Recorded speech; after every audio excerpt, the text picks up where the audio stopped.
afternoon, everyone, and welcome to today's Walk to Wellness. I hope everyone's well. Now, I'm Coach Josh. I'm going to be with you for the next 30 minutes as we're going to be talking through topics on mindset, fitness, and motivation.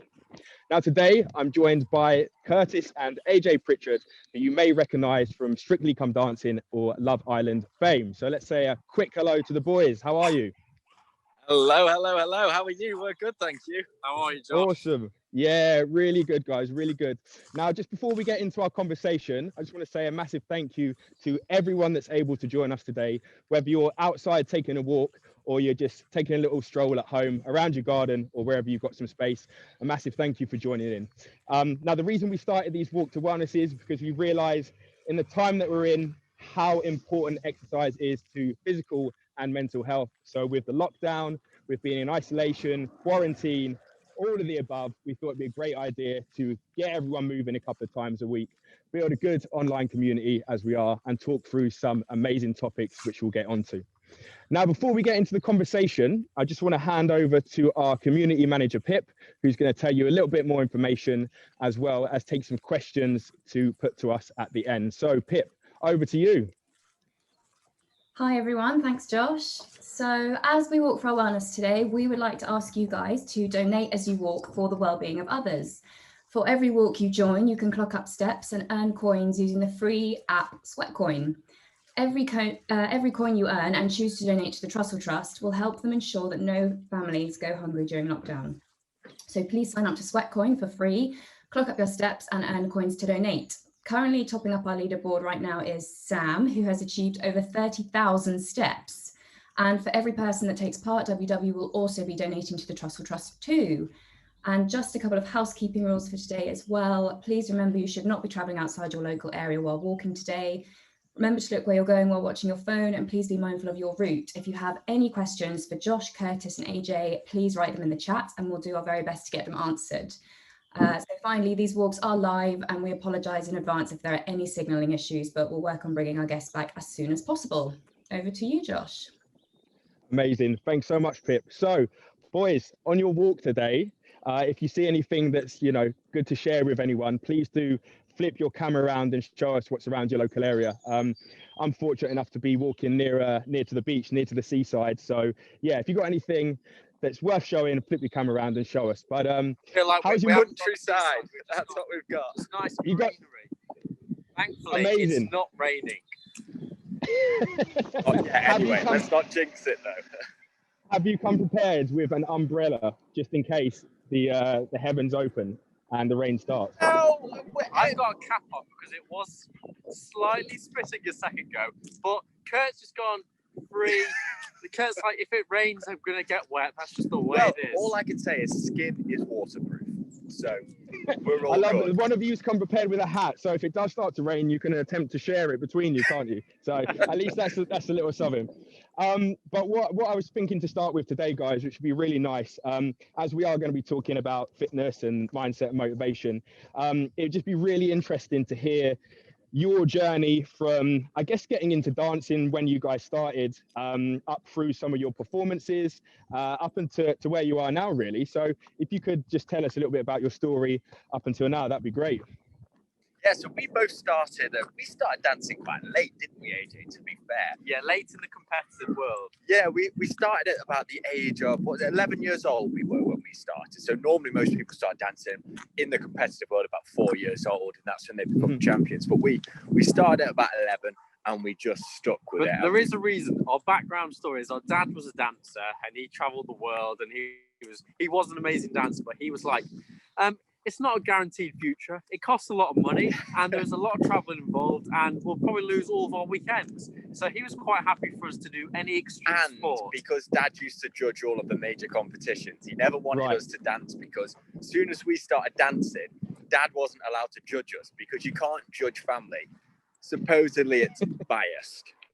But the thing was, we started dancing when we wanted to. We really found a passion for performing live. And I think for us, it was always about the adrenaline. But the performance was one part, and obviously learning a skill. But for us, definitely, it was always about being physically the fittest and kind of mentally strong at the same time, because usually when you want to perform at your best, whether that be on Strictly late into the night or competing at like your finals at 1 a.m., it's usually when you're most tired. So you have to always be physically at your strongest to always perform at your best. Absolutely. Yes, interesting. You mentioned your dad being a dancer, and does he like? Were you ever really competitive when you started it together? And did he ever have to kind of like, okay, right, boys, hold on, calm down, or did he encourage you? No, to be fair, he encouraged us because yes, we were very competitive in anything we've done, whether it's cooking, go-karting, or dancing. We turn everything into a competition. Yeah, and Dad it's always entertaining for other people. Yeah, he would always encourage you because it pushed you and it made you grow type thing. So if like we're always competing against each other, obviously we always help each other out and we're there for each other, but we would compete and it would make us just want it more and try even harder. Yeah. It worked well. It's quite nice actually. Awesome. So I'm interested about the training specifically around dancing. My cousin started dancing really, really young, and she went on to do a lot of shows, some cruise ships, and she often told me like you would train for hours, like 6 days a week. She did a lot of different dance types. And I feel like dancers, along with gymnasts, are in some phenomenal shapes. So I'd be interested to know, just from a coaching perspective and training, what that entails for you and what's it been like over the years. Well, when it came to like competing at the highest level when we were traveling the world, we would literally train non-stop all day. Like we would wake up, dance, have lunch, go back to dance, have dinner and dance. And it would be training 10 hours a day. It would just be, and we would maybe have Christmas Day off and New Year's Day off, but we would train throughout all holidays. Yeah. And we would train 6 days a week, but the 7th day would be a competition. So it would still be dancing, right. Yeah. But the thing was, if you wanted to get to number one in the world, especially starting later on in our careers at the age of 12, which is still young, but to compete against the Russians and Americans, we had to put in extra work, which kind of always paid off, and it was always worth it. And I think the one thing for me personally, I'm very kind of strong mindset and I like to do my thing my way. So Mum was always like, you can't take a day off, you are allowed to. And I'd be like, no, family holiday cannot be 9 days, it has to be 7 days at the most, because I'll miss out on dancing. And that's why if we had ever had injuries, we would always push our injuries to the limit. And if we ever had them, normally it'd be like, oh, you should take 2 months off or 3 months off. Yeah, no, we were rehabbing through the night to get back. Yeah, we would always push it and try and rehab as fast as possible. Obviously, we did everything properly, so it did recover.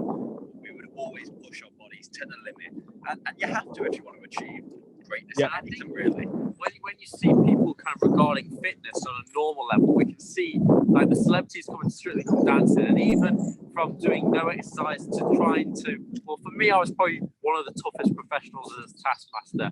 I made them do as many hours as they could physically stand up for in a day. About 12 hours a day you do. Yeah, it always paid off. But what was unbelievable was... But you never made that final. Yeah, no, never made the final. Training too hard. Mic drop. Like, they could never believe how everything just feels, I think the one word is toned. Everything tones up, and that's just not just physical, like mentally, like you understand your balance, you understand where you are, you kind of, everything speeds up. So I think that's one thing. Because what we would used to do, didn't we, when we were training for like major competitions, we would do like stamina days, and what it would entail of is we would sort of do what a competition is, and we'd shorten it and put it into a day. So what we'd do is we'd literally do our 5 dances straight off, and we'd try and do 2 minutes, 2.5 minutes each dance, and then we'd just repeat it. We'd have a 15-minute break in between, and then repeat it again, and you would just be given 100% every single dance for that whole amount of time. And that is sort of like the stamina training sessions that we'd do. And when it comes down to, like, for me anyway, on a show like Strictly or any show or any performance, to be honest, for me it was about teaching my partners a skill and making them understand it, but therefore doing it as many times so it becomes muscle memory, so that literally, even if they forget the routine in front of 12 million people live, don't worry. I'm like, don't worry, honestly, you may not remember it, but your body sure can, because we've been training for so many hours, so you don't have to worry. Absolutely. No, I'm with you on the muscle memory part, 100%. So I was going to ask, with regards to, say, the competitions and the performances you do you thrive off the competition? You like, having that pressure with knowing that you've got this coming up, and does it make you train harder, work harder, or you get a little bit nervous? How do you handle that? When Oh, absolutely. Whatever I do, I get so nervous before, whether it's pantomimes that I've done, whether it's going on TV, whether it's the dance in the competitions or performing just on stage. I get so nervous, but it's a good thing. Like, nerves are good because it brings you alive. It makes you there in the moment. It makes everything react faster and get in shape. And it's just all about controlling them. And it's finding, and everyone's different, and it's just finding that way for you, what works for you, whether it's breathing exercises, whether what AJ did on Strictly, he'd go and sit in the corner of a room or something and focus on his dances or whatever works best for you. And that's what we would do. We'd control the nerves. But I think for me, definitely they are always there, and it's good to have them there. I think, as Kurt said, nerves are great. They keep you on your toes. But for me, especially when I was competing, I loved it. I loved the adrenaline. I loved thriving under it. I loved really planning a whole, say if I know I've got a big competition in 3 months, I'd plan my whole diet around it. I'd plan my sleeping patterns. I would know that my competition would be at 1 a.m. is when I had to perform. So I'd make sure we would train and actually dance till 1 a.m. in certain nights. So my body was used to it. And that's really great for when you compete. But the hardest thing is when you do television is to maybe show the nerves in when you're talking, but still to try and get your partner to relax, smile, breathe. It's all good. We're still competing, but we're here to entertain people. And sometimes when people get nervous, they don't smile. They forget simple things like breathing. It's quite hilarious sometimes. So that's what I was interested in, because you've not only got the physically demanding aspect of what you do, but then you also have the pressure of doing it live. So you have that whole other aspect of doing it in front of people on television, which is a whole other pressure in itself. So how you handle that, how you handle those nerves, how you train your body with that pressure. I'd be interested to know, with the amount that you're doing, those 5-6 days, sometimes even 7, how do you find you recover with that intensity of training? Do you think because you started so young that your body's just got used to it, or how do you have your downtime and recovery, if there is such a thing? That's a massive thing. What you just said there actually is, one, we do get injured. We have injured ourselves. I think whenever you push yourself to the limit, to the extreme, I feel like, I'll give you 2 examples. I feel like Curtis always pushes himself to the extreme and injures himself, where I try and listen to my body and say, actually, AJ, I think I need to just take an hour and have a power nap. And honestly, for me, on shows or when you're doing jobs that you actually don't have enough time to sleep properly, a half an hour power nap in the middle of the day can save the whole week. Yeah. Literally, that is something that we would always do. Competitions or anything, if we could find 15 minutes, 20 minutes where you could just lie on the floor. Yeah. Literally. And just close your eyes. So actually, I know we're going to talk about this later on, about mindset and maybe slightly meditation, but thinking about it now, actually, for me, lying on the floor and visualizing my routines was my version of meditation as a younger person. I just never really thought of it like that. I just thought, I need to sleep, I need to think about my routines, I need to go into my own world. But in reality, that is kind of what you speak about. Well, I think that's actually, you've hit the nail on the head there, because whenever somebody says meditation, I think people think, all right, you have to cross your legs, sit, put your hands like this, and you have to just breathe. And light your incense. That is meditation, yeah. But meditation is anything that works for you. Your meditation could be reading. Your meditation could be simply going on a walk. You could be doing a run. Whatever works for you and calms you. At the moment, for me, definitely walking. That keeps me focused. Yeah. And that's what I think a massive key thing is. And that's why when somebody says meditation, find what works for you guys, for everyone that's listening. Don't think it has to be, I've got to sit down and just breathe. Yeah. Because there's different ways, different things for everyone. We're all different people. 100%. I'm glad that you've gone on to this topic, because it doesn't matter on the order we go through what we want to talk about, because it's relating, right? So it's good that you found what it is that works for you. Curtis, I've heard that you do enjoy practicing meditation in the traditional, I love it, legs crossed way with the incense stick, which I 100% currently do. I'm doing it lying on the floor. So honestly, Kurt's going to explain every different way he does it, but I can tell you, living with him, sometimes I think, oh my God, what's he doing with his breathing today? Or what's that smell in the bloody room? It's driving me crazy today. I do it lying on a hard floor at the moment. 1, because it's good for your posture, so it realigns you.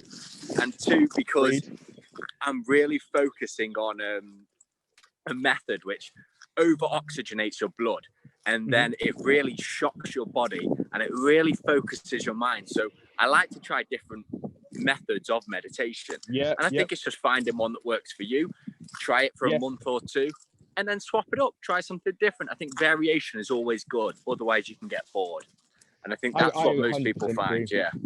Yeah, I mean, I've gone through a couple of years nearly of meditation, and I find I vary mine every week, from a walking one to a lying down one, which sometimes I definitely do fall asleep at the end, which is great, and then have a little half-hour nap, to a classic sit down one, a guided one. So it really is finding that variety. You're right, and it doesn't have to be, as you say, a meditation concentrating on breathing. It can just be a walk like what we're doing now. Leave your phone at home, switch off for half an hour, get away from responsibilities for a little bit, and then you're on your way. So I just wanted to move on to back to the training a little bit, and how specifically now we've been in lockdown, how you guys have found you've had to change your training without knowing you're going to be going to perform, or you've got anything specific coming up. How have you changed your training, and what have you got into over this time? I think what you kind of hit the nail on the head there. I'm not very good at not knowing what's coming up. I like to plan. I like to be in control of my life. So a job's just come up, and it's to do a little performance and to talk and just have some fun and be ourselves. But the thing was, I was a bit like, I'm kind of not physically in shape for it right now, as in shape as I would like to be. And obviously not being able to go to gyms and not being able to actually give myself weighted workouts, because I do like to do 1 or 2 weighted workouts because of old injuries. It keeps me fit. I've started to do just like, if I get a cup of tea, I'll do 12 press-ups. If I go downstairs, I'll do another 12 press-ups. Or I'm waiting to use the bathroom, I'll do 50 sit-ups. And I've kind of gone into this weird... You do your essential shop that you ate. Not when I do my essential shop, no. But you're in the middle of Sainsbury's doing a few squats.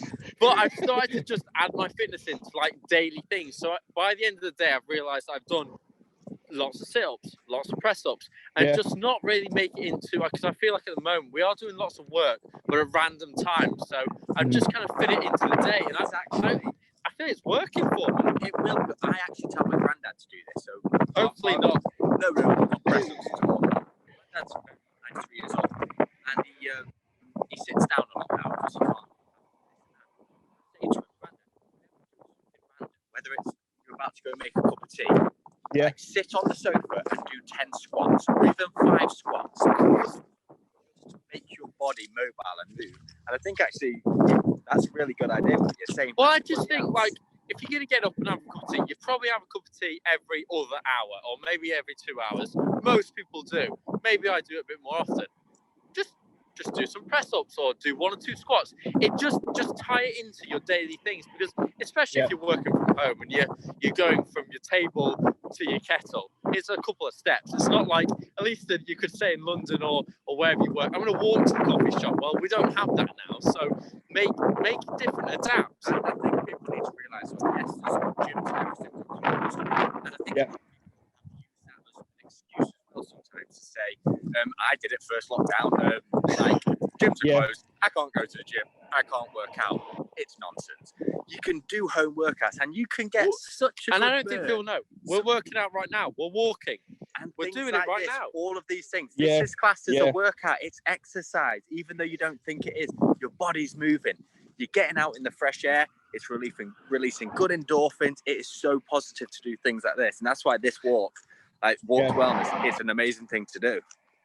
I couldn't have said it better myself about just walking being so simple as a form of exercise. But what you touched on there with those little points throughout the day in the house where you do a few exercises, it's kind of like you play a little games with yourself around the house. It makes things more exciting. It breaks up the home routine of working in one room and then eating in another room, but you never really get out of the house.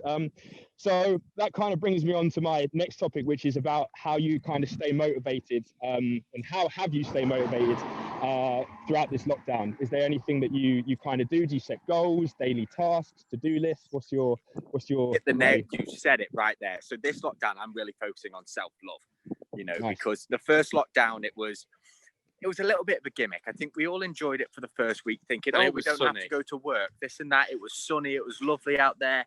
And then it became longer and longer. It became a lot more serious, everything that's going on. And this lockdown, I really thought to myself, I thought, Curtis, when were you learning most in life? And it's when you go to school, like primary school, secondary school. And it's because you get up at a certain time, you have to get to school, you have to do this lesson, this lesson, this lesson, very regimented, and you end up learning loads because you have to do it. So I thought to myself, right, this lockdown, I'm going to go back to my younger days. I'm going to set myself a time that I have to wake up every day.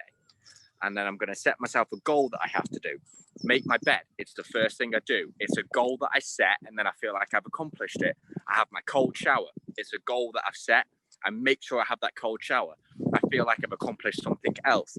And then I say, I'm going to do my workout first thing in the morning. I've had to do something today. So I had to do my workout at 6 a.m. I got up and I made sure I did my workout. I just went to bed earlier. Last night I did.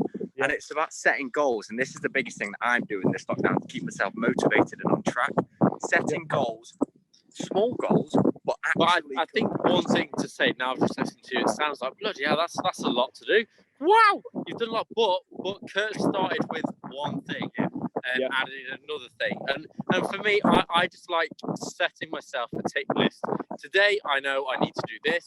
Tomorrow, I'll literally message myself on WhatsApp. I'll say, AJ, you need to do this tomorrow. And I'll just tick it off because I feel like just once you've done one or two things, by the end of the week, you've ticked it off. And sometimes we do push things back, and it's always better to just get it done. You feel better about yourself straight away. And I think that is the key. Start off small with whatever you do. Whether you want to start running, whether you want to do anything, start off small each day. Add a little bit on. Add a little bit on every single day. You couldn't have said it better. You're running a marathon. Yeah, I think the time we're in now, it's really important to recognise the small wins, because even if you only get one or two things done, you know, it's really, they're big things, because we can't normally do what we would with our days. We can't normally go out and do everything because of the restrictions. So those small wins are really important. And I like how you've kind of created a routine for yourself that you would have to follow. Back when we were in school times, we were younger, we were like, oh, we've got to do this. But now we see how valuable that is to mindset with and it is so valuable, because I feel, honestly, since I've been doing this since New Year's, a New Year's resolution I set, I feel so much more productive, so much more energized, just more focused and driven. And honestly, all of this that I'm doing, just setting these little goals, it's passing over into my actual work life. And I'm just being more focused and dedicated to the stuff I'm doing, and just more productive. Like, instead of taking 2 hours, 3 hours to do something because I'm thinking about, oh, I've got to do this, I want to do that, but then actually maybe I should do that. Oh, I said I'll do that, but I've not done it. Now I'm like, you said you'd do that, you've done them things. Oh, it's just proactive and productive and good. Nice, I like it. I just want to kind of round this one off with, do you have anything you'd maybe like to say to people tuning in that can help with, if they're stuck in a slump with training, if they maybe need a bit of a mindset boost, or to get a bit more motivated? Is there any tips that you've got for people who are tuning in? I think the biggest tip is, obviously we're in a unique time, we still are, and it is hard. The main thing is, if you can leave the house, try and go on these walks like what we're doing now. Do something and start off small. The biggest tip I'm going to say, start off small, whatever it is. If you want to start jogging, start walking and jog for 1 minute.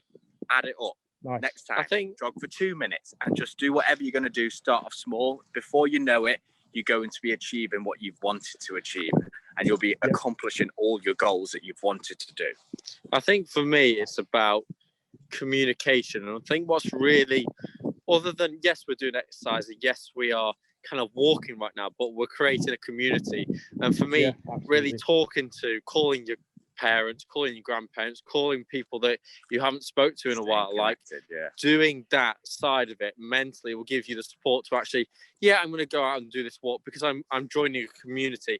Yes, I'm going to go do whatever I need to do today and tick that list off because I've talked to somebody else and they've said, I need to get off to do work. Like, that communication is something that's really kind of, it's missing out, and people feel alone. You don't feel confident when you're on your own. And as a community, as a group, we feel stronger together. And I think that's just, for me, definitely 100%. This lockdown is kind of like, we need to stick together and as Curtis said, first lockdown, we all felt a bit happy. Sun was shining. It didn't feel like this feels like a real lockdown now, and being together, being strong, it just makes everything easier. Talk to people. Yeah, you've really hit the nail on the head with the community part, because I've found that just in this past year nearly of lockdown, I've been able to communicate and connect with so many people in a different way than maybe I would normally. But it's just been so important just to staying, on a good level every single day, every single week. And also you get to talk to some fantastic people you may have not done before. So in a way, I can see the importance of that, but also how it's a benefit in a way, because we wouldn't have maybe formed these communities like we, kind of like we are today. But look, boys, it's been wicked to chat to you, and I could happily do this for another half hour, but I am a bit conscious of the time. So I know that we've got a few questions popping up. So I'm just going to take a few from Pip if she wants to read some for us to answer before we sign off. Yes, definitely. Thanks, Josh. Yeah, we have had a few questions. Everyone's really loving the walk and getting really motivated by your conversation, guys. So let's start with AJ. How is your running training going? And a few people are asking if you're meeting up with Mo Farah again soon. The running is going really well. Mo actually usually runs around Richmond Park, but currently he is in Ethiopia training for his next competition. So he's really focused out there. I message him every single day. At the moment, I've plateaued a little bit. So I've got to that 11, 12 kilometers and kind of like just over an hour. And I've kind of stayed at that to kind of strengthen myself up before I try and push to go a bit further and get that. Next goal for me is that 21 kilometers, half a marathon. And yeah, it's going really well. I think for me, a bit like what we've been talking about today, is trying to take small steps. I'm not very good at taking small steps. AJ, baby steps. I like to throw it all in, and then I usually hurt myself. So I'm actually doing what I'm preaching, taking small steps. Amazing. That's so impressive. It must definitely help to really have a mentor like Mo to back you up as well. It's incredible. Honestly, yeah, I couldn't ask for the if not the best runner in the world. Yeah, amazing. Sarah has asked if you guys will continue to live together after lockdown. Well, this is a question for AJ. Right. Curtis, I'm going to answer free, so he's happy. He's staying for the rest of his life. AJ's spare bedroom is my bedroom until I do find a place in London. I am looking for a place in London, but we're in times that it's hard to get a place. So maybe for another year, 2, 3 years. No. The one thing that is a positive is yes, we get lots of work done, and at the moment, obviously, it means that we can be together, which I wouldn't change for the world. And I can still pick on him being the bigger brother. I may look tiny here at this camera angle, but I am small. He just genuinely is that. But I do get to pick on him. The thing is, actually, living with AJ, because it's his place and I don't pay rent and everything, he's actually got it quite good, because I'm so clean downstairs and everything. I focus on making I focus on making everything how he wants it to be. Yeah. I am saying this. No. He's getting better. Amazing. No comment. A question for you, Josh. Yeah, do you like dancing, and would you ever give ballroom a go? Oh, if the occasion called for me to learn it, then yeah, why not? Give it a go. What dance do you think you do? Oh, I don't know. That's a really good question. I'm sure you'd be good on your toes, jive. I bet you'd be quick feet. Yeah, jive, yeah. I mean, I like to think I'm right, but other people may disagree. That's a really good one. I'd probably like to. No, seriously, I think what would be quite a nice one to learn, just because I think it's quite a nice one. Is a good salsa. That's quite nice. Oh, okay. For certain reasons, but yeah, that's quite a cool one. So maybe that would be good to learn. Yeah. Very sensual and rhythmical dance. Yeah. Yeah, something like that. One for you, AJ, from Suzanne. Do you miss Strictly, and do you think you'll ever go back? Yeah, I do miss Strictly. I miss it because of obviously the friends, the family, the community that it is. I don't think I'll ever go back in the same capacity as a professional dancer, but I'm sure in the future, it's a great show to be a part of. And if something came up, I would definitely jump at having a go at kind of a new role, but I like with Curtis doing more TV, more presenting, more roles. And at the moment, we are crazy busy with other TV work, which should be coming out soon. So yeah, no, exciting times for both of us.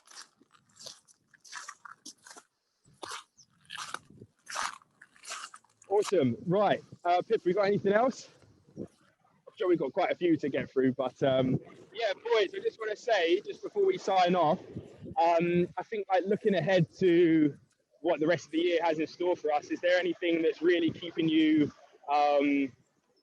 in like a really good mindset that you're looking forward to, hopefully towards the end of the year, that you want to? Yes, there is one thing that a lot of work is going into our tour. I've just fingers crossed. I keep working so hard on it for September and October of this year.